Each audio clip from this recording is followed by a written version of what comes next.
make women great again in TV. We all love women, correct? It would make women in media good, right? Because we have so much experience seeing them in real life. Well, not if they're written so poorly you'd rather suck sweaty zebra nuts. Well, I don't know what the studios are doing nowadays, making unlikable, unrealistic, and uninspiring characters, but they kind of need to stop with that. See, Rey from the newer Star Wars, she's just bland. Helena from the new Indiana Jones, well, she was just rude for really no reason. And lastly, Galadriel, she was just like the last person I mentioned. I don't understand. Personally, I feel like writing women this way is a disservice. But that's just me. So today I want to remind you of the well-written women back in the day that were eons better than the ones that we are getting now, only using one show.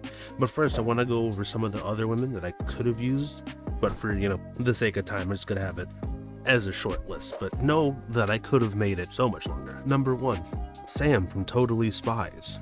I don't know what it was about her, but I just thought she was the best out of the 3. Megara from Hercules. Helen Parr from The Incredibles. A 2-for-1 here, Raven and Starfire from Teen Titans. Shigo from Kim Possible, and in fact, Kim Possible from Kim Possible. Abigail Lincoln from Kids Next Door.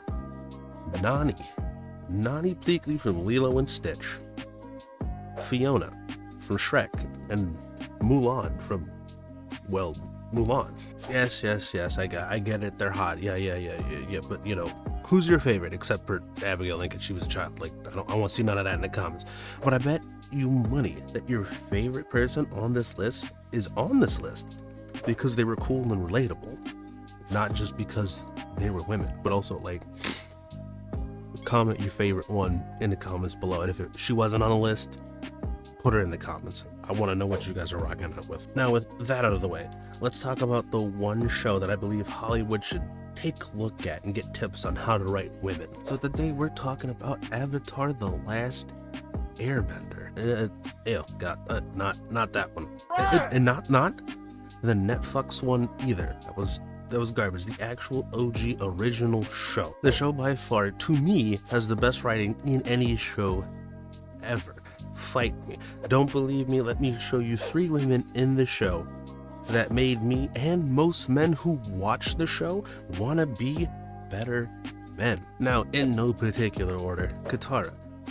She was very optimistic and the motherly figure of the Aang gang. In the beginning of the show, she was hopeful. She wanted to help everyone, and she was nice, kind of like happy-go-lucky in a way. See, but the downside is during the first book and part of the second book, she was just taken advantage of. People would assume that she's a pushover. See, we could see that she wanted to be the best person she could be, but she didn't understand that, unfortunately, people will see her and try to take advantage of it because she's just that nice. But by the end of this series, despite how bad those people were and everything else that she went through, but still, at the end of the show, she still came to grips with that you can't help everyone, and you have to be okay with that idea. Number 2, Azula. Even though Azula wasn't a good person, the fantastic writing allows us to see and learn about what she's going through and kind of her mental state at the time. See, when we were introduced to her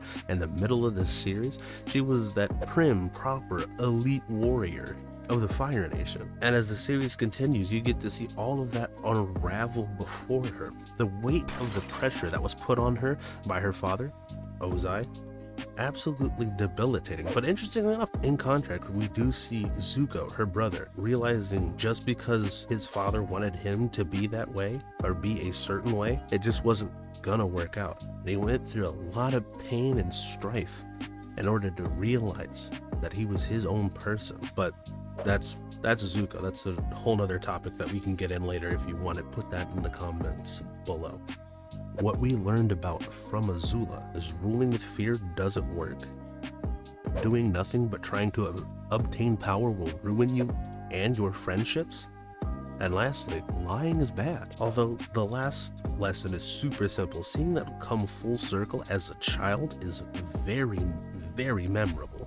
Hence the reason I'm talking about it now, because it sticks in my head. So we talked about Katara a little bit. We talked about Azula a little bit. So why don't we go slightly middle of the road? Personally, I feel like it's the best character in the show, but again, that's just me. See, she was a good teacher, she was a good fighter, she was a good friend, and she's also the reason I study Kung Fu today. Last but not least, the Blind Bandit, aka Toph Beifong. See, what can we learn about Toph Beifong? In short, trust. In the middle of the series, when we're introduced to her, she's a bit standoffish and kind of rude. Sound familiar? See, the reason Toph works and the other women in like Hollywood that don't work is because she had a real and justifiable reasons for her to be that way. See, she may be blind, but her parents thought it was way worse than what it actually was, and they were overbearing and they were overprotective and they were babying her, which you might be thinking to yourself, well, yeah, that makes sense. She's blind. But you might not realize, at the end of the day, Toph is still a human, and she wanted to experience life and all it has to offer. And if you have overprotective parents, you 110% know.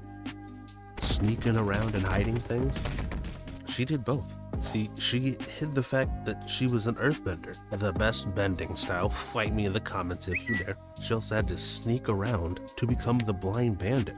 Her parents didn't know. But as the story continues, she slowly becomes okay with asking and receiving help. Toph starts to understand that even though people will ask if she needs help, it's not because she's blind.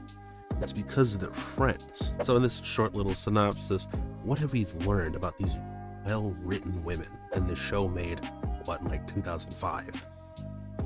Well, with Katara, it's don't confuse niceness with weakness. With Azula, it's absolute power corrupts absolutely. And Toph, it's trust is earned, it's not given. Now, there are multiple lessons we can learn from these women, and many more from other women in just the show, and there's tons of other shows that you could have used, well, that I could have used, but you get to the point.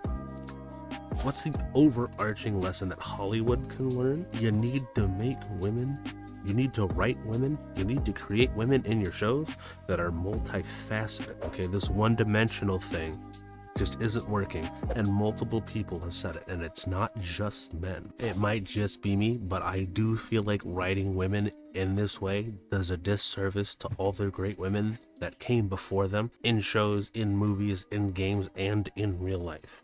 But that's just me. What do you guys think? If you made it this far, thank you. And comment Kyoshi is GOAT. And if you like this, take a look at this video. Ciao for now.